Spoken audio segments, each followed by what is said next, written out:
রায়দিঘির সভা থেকে হুঁশিয়ারি দিয়ে অভিষেক বন্দ্যোপাধ্যায় আজ বলেন, আমি মমতা বন্দ্যোপাধ্যায়ের মতো উদার নই। 4 তারিখের পর সব অত্যাচারের হিসেব হবে।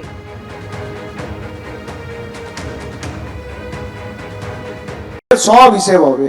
মমতা বন্দ্যোপাধ্যায় উদার, আমি অত উদার নই। যারা আমাদের উপর অত্যাচার করেছে না,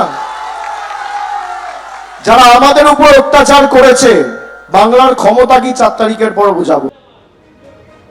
অন্যদিকে বাঁকুড়ার সোনামুখীর সভা থেকে শুভেন্দু অধিকারীর হুঙ্কার, এমন ভাবে জেতান যেন তৃণমূল পার্টি অফিস খুলতে না পারে। বিজেপি ক্ষমতায় এলে 6 মাসেই পঞ্চায়েত ভোট। শুনুন। আপনাদের এবারে দিবাকর ঘরামিকে শুধু জেতানো নয়, এমন ভোটে জেতান যাতে তৃণমূল কংগ্রেসের পার্টি অফিস খোলার লোক না পাওয়া যায় 4 তারিখে।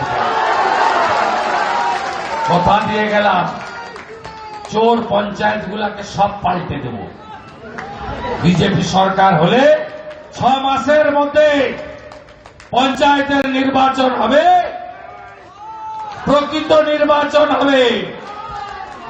আওয়াজ উঠেছে বঙ্গে, 15 বছর চোরকে দিলাম, 34 বছর বাম, 5টা বছর রামকে দেওয়ার আবেদন উঠেছে।